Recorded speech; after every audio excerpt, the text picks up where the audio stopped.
Hey guys, coming at you from my house again because I'm never at school between quarantine and snow. So I apologize if you hear my family in the other room. Even though I kicked them out of this room, I can hear them singing, "Do you want to build a snowman?" on the other side. So that's how that goes. So today we are going to, or me, the mouse in my pocket, I guess. I'm going to walk you through Lessons of Dr. Martin Luther King Jr. by Cesar Chavez. Now, this is actually a man that I'm familiar with from my days teaching Spanish. He was a civil rights leader. If you had grown up in California, you would be very familiar with who he is because he's an important man in California's history. So, a little bit about Cesar Chavez. He was protesting at a similar time in history as Martin Luther King Jr. was protesting, but his reason for protesting was a little bit different. He, in California at that time, Latin Americans or Hispanics were normally working in the very big field of agriculture or industry of agriculture in California. And what happened was a lot of times these workers had to work in unsafe conditions. Maybe it was brutal heat, maybe it was tent villages.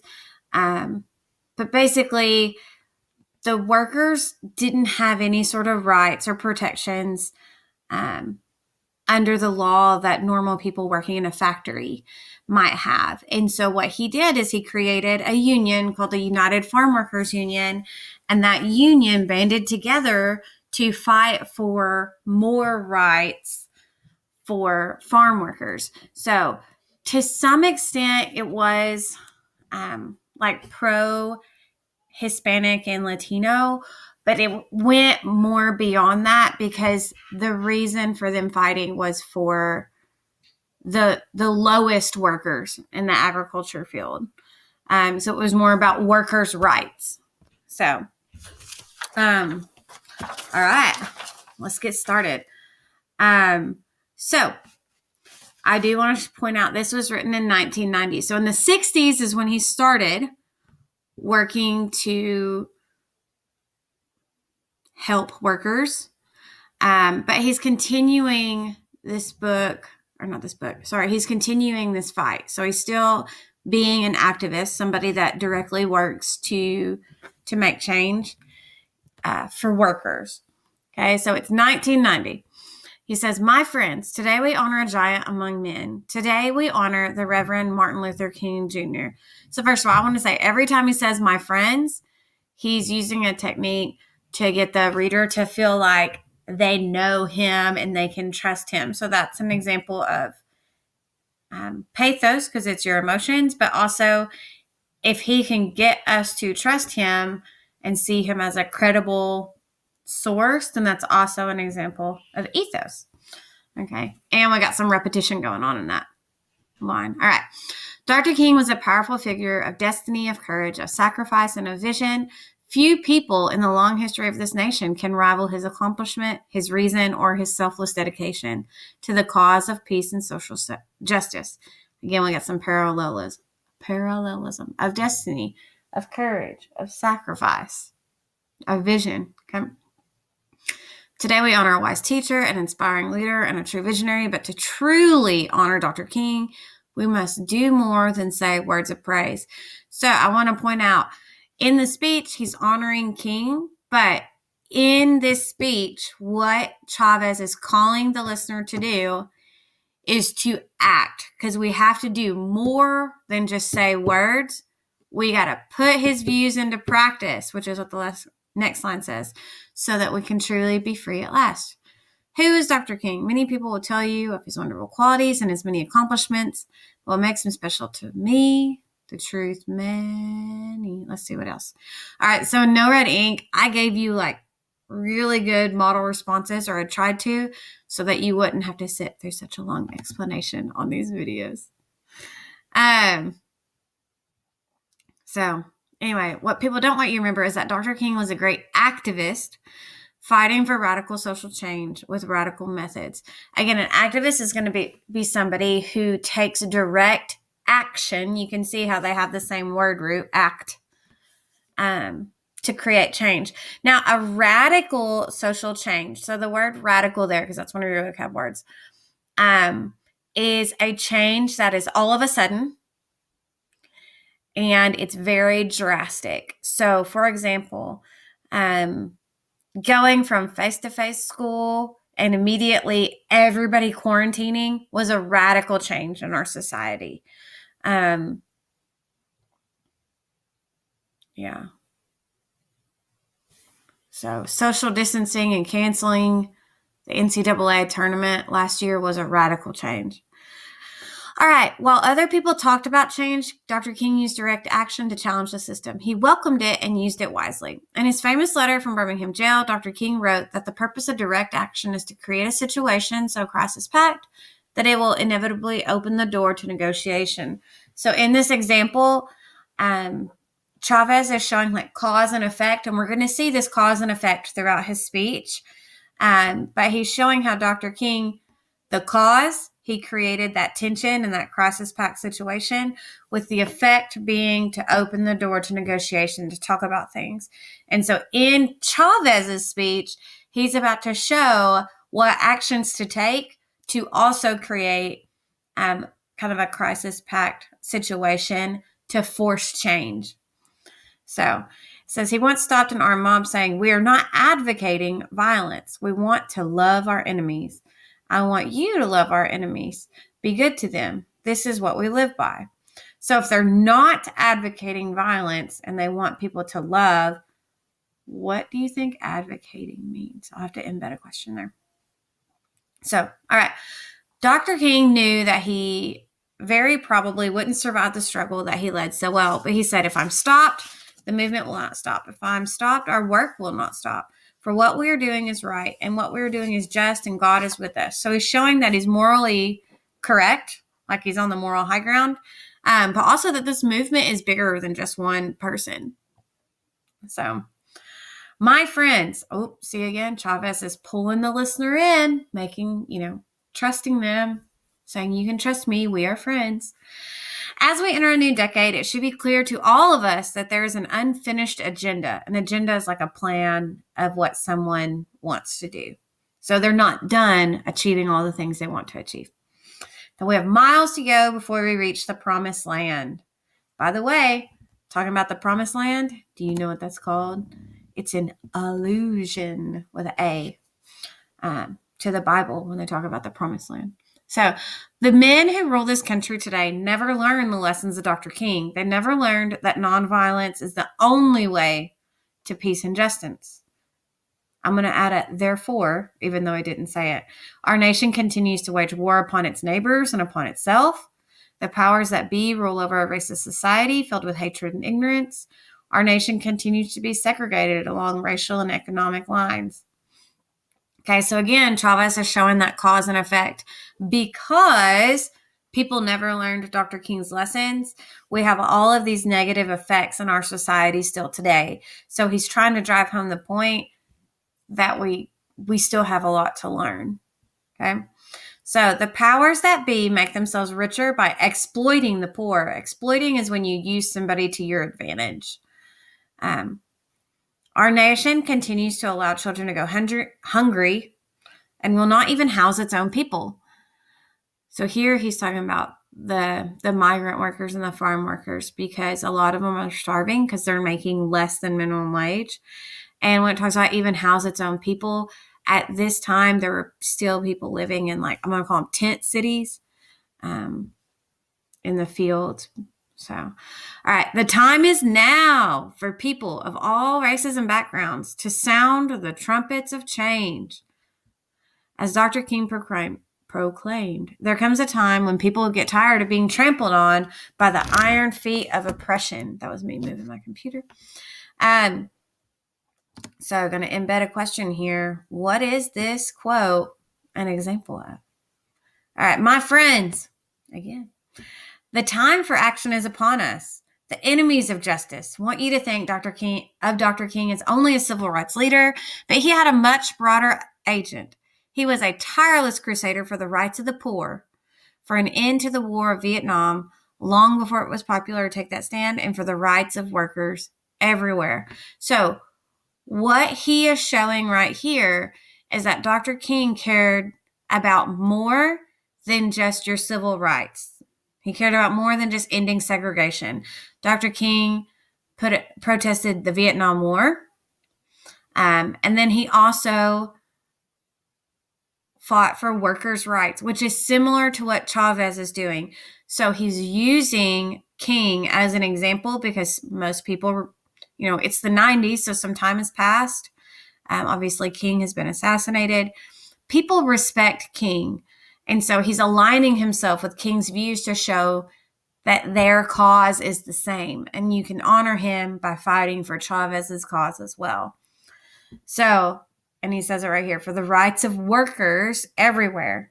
It says, many people find it convenient to forget that Martin was murdered while supporting a desperate strike on that tragic day in Memphis, Tennessee. Whew, we got some charged language right there. Murdered, desperate, tragic.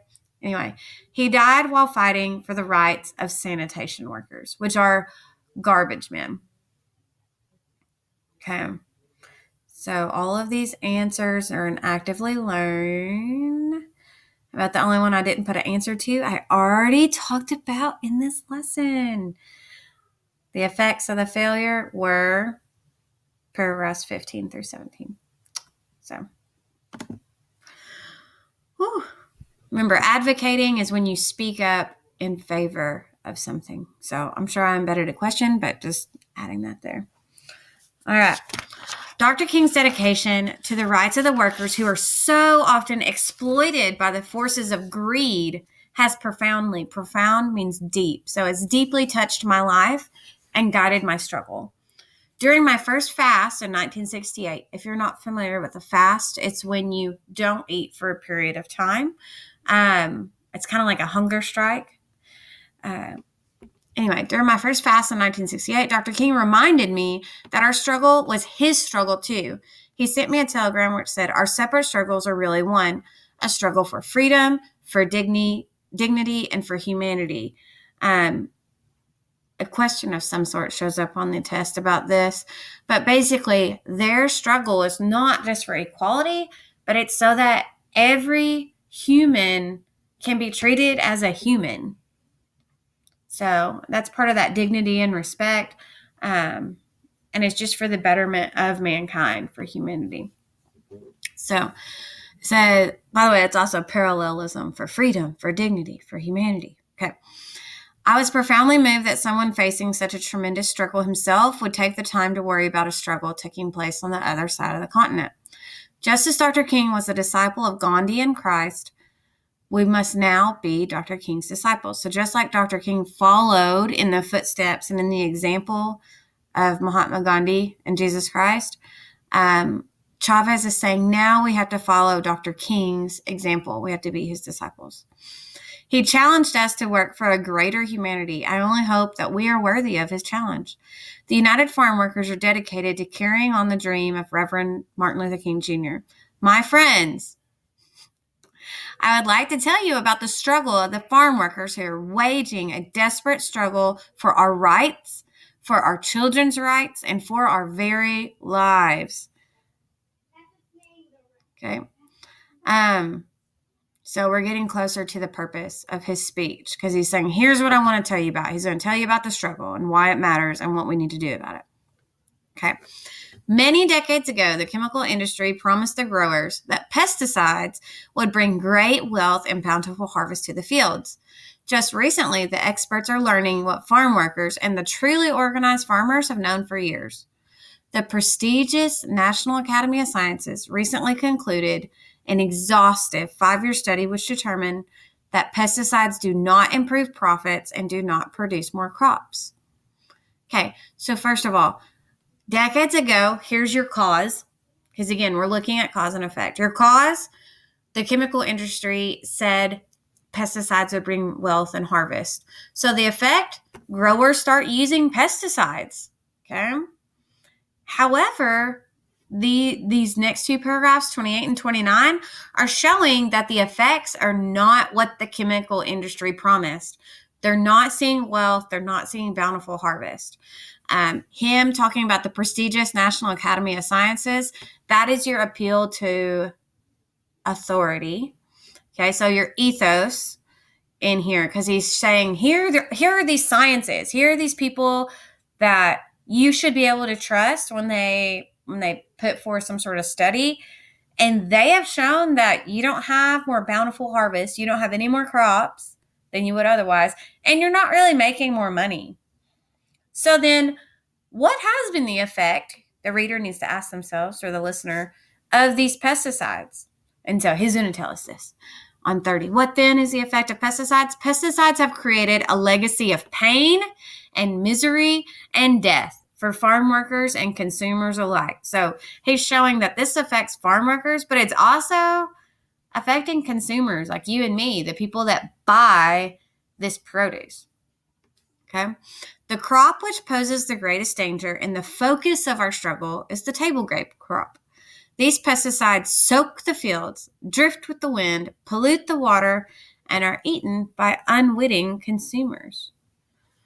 These poisons are designed to kill and pose a very real threat to consumers and farm workers alike.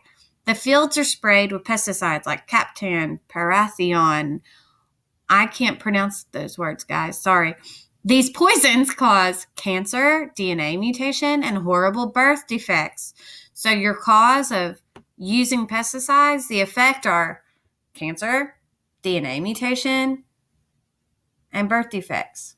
Well, I guess really the effects of using poison is that the poison gets on everything. Like it's in the air we breathe because it drifts in the wind, it's polluting the water, and we're eating it when we eat the crop. So that's the actual effect of them using it, is we ingest it and bring it into our bodies. And then the next effect is that we get sick. How lovely. All right. The Central Valley of California is one of the wealthiest agricultural regions in the world. In its midst are clusters of children dying from cancer. So there's kind of antithesis a little bit. You're contrasting how this region is agriculturally rich, but then you've got death like right in the middle of it. Okay. The children live in communities surrounded by the grape fields that employ their parents.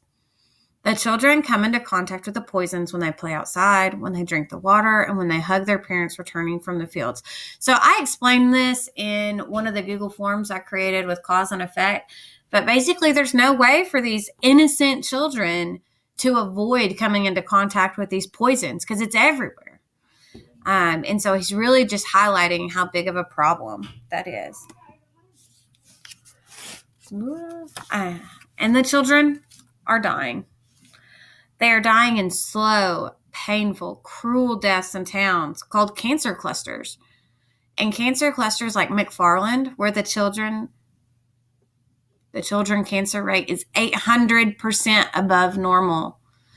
A few months ago, the parents of a brave little girl in the agricultural community of Erlenmart came to United Farm Workers to ask for help.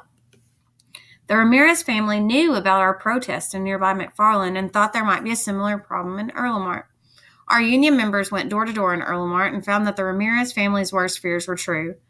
There were at least 4 other children suffering from cancer in the little town of Erlenmart, a rate 1,200% above normal.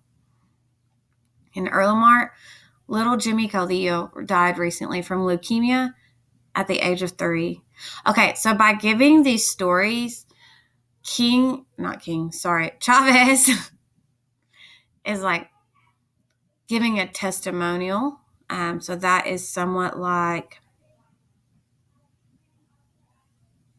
ethos. Sorry, I have to think sometimes, guys. Because it's a real life example of what happened, but it's also pathos. It's that appeal to emotion because you need to have compassion for fellow human beings. And if they're dying at an alarming rate, you should feel compelled to do something about that and to have empathy for other humans. Okay. And then it's also like numbers and facts. So it's also, I guess, logos, an appeal to reason and logic. So, all right, that's a little sad. 3 other young children at Lamar, in addition to Jimmy and Natalie, are suffering from similar fatal diseases that the experts believe are caused by pesticides. These same pesticides can be found on the grapes you buy in the stores.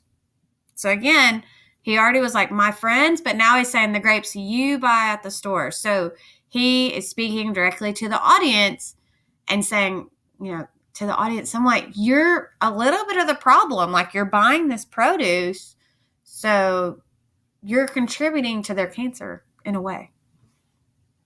Okay? And he's going to strengthen this connection through the last parts of the speech. By the way, we only have a couple pages left. Okay. My friends, the suffering must end. So many children are dying. So many babies are born without limbs and vital organs. So many workers are dying in the fields. We have no choice. We must stop the plague of pesticides. The growers responsible for this outrage are blinded by greed, by racism, and by power. Okay, so now he's like dehumanizing the growers, saying the growers don't care about the workers. Because they don't. That's why they're using pesticides. All right, the same inhumanity displayed at Selma, in Birmingham, and in so many of Dr. King's battlegrounds is displayed every day in the vineyards of California. The farm labor system in place today is a system of economic slavery. Okay? It's economic slavery because the people working have no choice but to work. They don't make enough money to escape the cycle. It's similar to, in a way, it's similar to sharecropping after the Civil War, how they were given land to work, but then they could never really get out of poverty. So while they're not given land to work, if they try to fight for more money or if they try to fight for more rights, a lot of times they're just fired and they have no recourse. They have no way to fight back. And so it's economic slavery because those are the opportunities for jobs available. And so they're kind of forced to deal with the conditions. All right, I'm on paragraph 47. My friends, even those farm workers who do not have to bury their young children are suffering from abuse, neglect, and poverty. Our workers labor many hours every day under the hot sun, often without safe drinking water or toilet facilities. Our workers are constantly subjected to incredible pressures and intimidation to meet excessive quotas. A quota is like, you have to pick this many apples today or this many pounds of grapes, or like you have to get that many. Okay. When our workers complain or try to organize, they're fired, assaulted, or even murdered. Okay. So the cause, the growers don't treat them with respect. The effect, they're out in the sun, they don't have water, and they don't have toilets. Cause, there's no safe drinking water and no toilets. The effect, they complain or try to organize to get better rights. Cause, they complain and try to organize. The effect, they're fired, assaulted, or murdered. Murdered, guys. Okay. So just as Bull Connor turned the dogs loose on nonviolent marchers in Alabama, the growers turn armed foremen on innocent farm workers in California. I think I said California twice. It was Alabama on the first one. Anyway, the stench of injustice in California should offend every American. Some people, especially those who just don't care or don't understand, like to think that the government can take care of these problems. The government should, but won't. Let's make sure we answered all these questions. Oh, I gave you a model response. Okay, I explained the term economic slavery up there. I think it's justified because it's showing the cause and effect chain that I kind of explained right here. Shows how they can't escape their situation. They can't do anything about it because when they try to do something about it, they lose their jobs or they're beaten up, they're assaulted, or they're killed. So, all right. Oh, look at that cool Aztec poster, which has the purpose of the speech, which is to boycott grapes. That is what he wants the listeners to do. All right. So they like to think the government can take care of these problems. The government should, but won't. I just read that. The growers use their wealth to buy good friends like Governor George, I can't say that, Ronald Reagan and George Bush. Okay, so it's showing how the growers are friends with politicians. My friends, if we're going to end the suffering, we must use the same people power that vanquished injustice. Wow, that's what like superheroes do. They vanquish injustice. In Montgomery, Selma, and Birmingham, I have seen many boycotts succeed. Dr. King showed us the way with the bus boycott. And with our first boycott, we were able to get DDT, Aldrin, and Dieldrin banned in our first contracts with grape growers. Now, even more urgently, we're trying to get deadly pesticides banned. So this is kind of a throwback to Chavez when he first started advocating and becoming an advocate for the rights of farm workers. They were boycotting grapes and perhaps even other produce. I'm not sure, to get them to quit using these terrible pesticides because it was bad for the environment and bad for the workers. And so he's calling on the population again to boycott for the betterment of workers. Okay. The growers and their allies have tried to stop us for years with intimidation, with character assassination, like that means attacking their character, with public relations campaign, with outright lies, and with murder. But those same tactics did not stop Dr. King, and they will not stop us. Once social change begins, it cannot be reversed. You cannot uneducate the person who has learned to read. You cannot humiliate the person who feels pride. And you cannot oppress the people who are not afraid anymore. I'm going to ask a question on this paragraph. So, what parallels does he draw between the vineyards of California and the cities of Selma? Okay, so let's look at it. So the comparison is that in the past, in Montgomery, Selma, and Birmingham, the protesters and those that were following King were able to make a change. So their actions paved the way for change in civil rights. And so he's trying to make the parallel that this is also what will happen in California, in the vineyards in California. The people making the protest and boycotting grapes are paving the way to change. So, what details does he use to support it? I'm pretty sure like this, how it was successful. Okay. What inference can you make about the type of action Chavez encouraged people to say? We must use the same people power. I think he's saying it has to be nonviolent. And people, like you have to have a lot of people to support it. So, last page. All right. In our life and death struggle for justice. Oh, look at that. Antithesis, life and death. This is an important struggle. That's why he uses that. We've turned to the court of last resort, the American people. And the people are ruling in our favor. That's an analogy, guys. He's comparing the American population to a court and saying they have the court's favor. All right. As a result, grape sales keep falling. So people are boycotting grapes. And the result, so cause and effect, is that the grape sales are falling. We have witnessed truckloads of grapes being dumped because no one would stop to buy them. As demand drops, so do prices and profits. The growers are under tremendous economic pressure. He's trying to say, hey, what we're doing is working. It's working. We just got to keep it up. All right, we're winning, but there's still much hard work ahead of us. I hope that you will join our struggle. Again, he's using those pronouns of you, talking directly to the listener, and our to show that he is with the audience. Okay? The simple act of refusing to buy table grapes laced with pesticides is a powerful statement that the growers understand.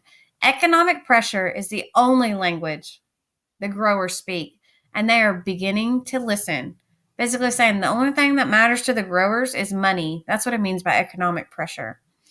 Please boycott table grapes. For your safety, for the workers, and for the children, we must act together. So, with this sentence, and you're going to see it in the next few as well, he's saying do it for others, like do it for the workers, do it for the future, for the children, but also do it for yourself. So he's kind of saying by boycotting table grapes, you're serving your own interests. You're benefiting yourself if you choose to boycott these table grapes. Okay. My friends, Dr. King realized that the only real wealth comes from helping others. I challenge each and every one of you to be a true disciple of Dr. King, to be truly wealthy. So again, he's appealing to their sense of helping others, but also help yourself. He's saying help yourself become truly wealthy from the wealth that only comes from helping others. Okay. I challenge you to carry on his work by volunteering to work for a just cause you believe in. Consider joining our movement because the farm workers and so many other oppressed people depend upon the unselfish dedication of its volunteers. People just like you. I lost my spot. All right. Thousands of people have worked for our cause and have gone on to achieve success in many different fields. Our nonviolent cause will give you skills that will last a lifetime. When Dr. King sounded the call for justice, the Freedom Riders answered the call in droves. I'm giving you the same opportunity to join the same cause, to free your fellow human beings from the yoke of oppression. Guys, a yoke is what you put on like an ox or a horse on top of them when they're pulling a plow. So it's saying, he's comparing humans in this case to like field animals, saying that they're not really free to do what they want. I have faith that in this audience there are men and women with the same courage and the same idealism that put young Martin Luther King Jr. on the path to social change. I challenge you to join the struggle of the United Farm Workers. And if you don't join our cause, then seek out the many organizations seeking peaceful social change. Seek out the many outstanding leaders who will speak to you this week and make a difference. If we fail to learn that each and every person can make a difference, then we will have betrayed Dr. King's life work.